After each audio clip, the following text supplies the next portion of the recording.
तो देखो ये सवाल है जैसे कि 7वां।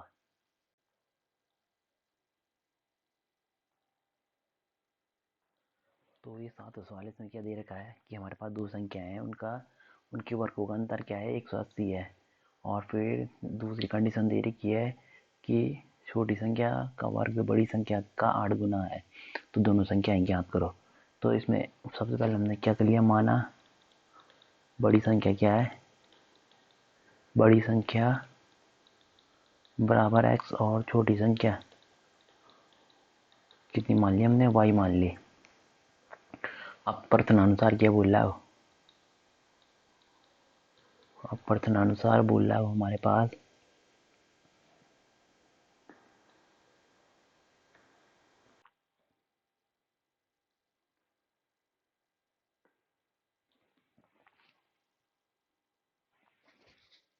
अब प्रश्नानुसार क्या बोल रहा है कि दोनों संख्याओं का वर्ग का अंतर क्या है, 180 है।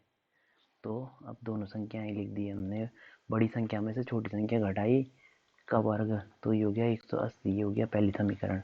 फिर दूसरी कंडीशन क्या बोल रहा है कि दूसरी कंडीशन बोल रहा है कि छोटी संख्या का वर्ग, तो छोटी संख्या क्या है हमारा वाई स्क्वायर, वो बड़ी संख्या का 8 गुना है।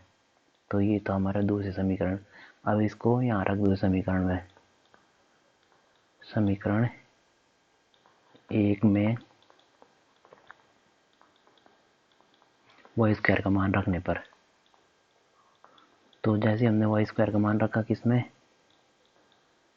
तो ये हो जाएगा वाई स्क्वायर बराबर 8x इक्वल टू 180। तो ये हो जाएगा 8x और ये हो जाएगा 180 बराबर 0।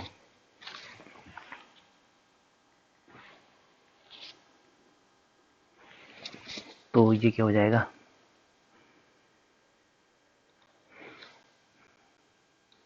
तो हमने क्या देखा यहाँ पे, अब हमने माइनस देखा, तो यानी कि हमें घटा के क्या लाना है, 8 लाना है, 180 कैसे फैक्टर करने हैं। तो क्या हो सकता है, 180 कैसे फैक्टर हो सकते हैं, 18 दशमलव की 180। तो ये हो जाएगा x square 18x plus 10x minus 180 equal to 0, 18 दशमलव की 180। तो ये हो जाएगा 18, ये x कॉमन आया और x माइनस 18, और फिर 10 कॉमन आया, x माइनस 18 इक्वल टू 0 और x प्लस 10 और ये हो जाएगा x माइनस 18। तो हमारे पास क्या क्या वैल्यू आ गई, x इक्वल टू एक तो माइनस 10 आया,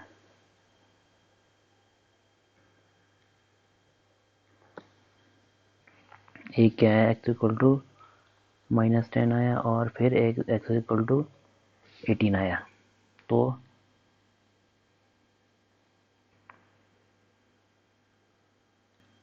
अब देखो हम y की वैल्यू कैसे निकालेंगे, तो y इक्वल टू क्या है, y इक्वल टू है 8x। तो अब वाई स्क्वायर इक्वल टू 8, और एक बार हमने माइनस 10 रखा, y equal to x equal to, और एक बार हम क्या रखेंगे 18 रखेंगे। तो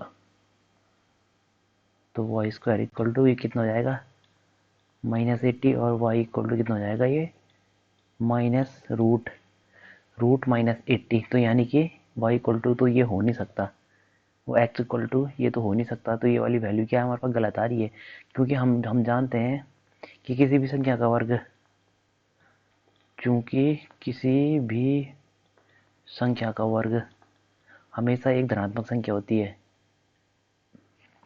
हमेशा एक धनात्मक संख्या होती है, हमेशा एक धनात्मक संख्या होती है, संख्या होती है। परंतु यहाँ निगेटिव, यहाँ ऋणात्मक, यहाँ ऋणात्मक संख्या मिल रही है, वर्ग करने के बाद ऋणात्मक संख्या प्राप्त होती है। अतः अतः अतः क्या हमारा x इक्वल टू ये 10 नहीं है, -10 नहीं है x इक्वल टू। तो एक कंडीशन तो हमारी ख़त्म हो गई। अब हमारी दूसरी कंडीशन, अगर हम x इक्वल टू क्या रखेंगे, अगर x इक्वल टू हमने कितना रखा 18, तो y इक्वल टू कितना जाएगा, वाई स्क्वायर इक्वल टू था 8, ये कितना था 8x, तो x क्या है हमारे पास 18, तो ये हो जाएगा वाई स्क्वायर इक्वल टू 144। तो अगर अनरूट करेंगे तो ये प्लस माइनस 12 आएगा। तो यहाँ पे भी हमारे पास दो कंडीशन बन रही है। तो अगर y इक्वल टू हम +12 रखेंगे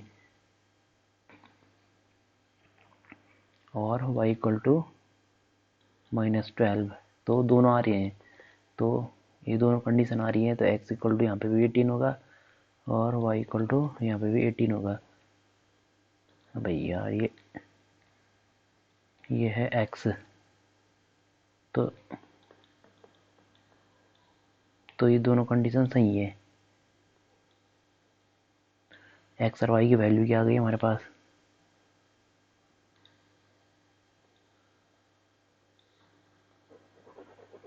ये अगर y इक्वल टू -12 होगा तो ये भी 18 आएगा तब भी, और ये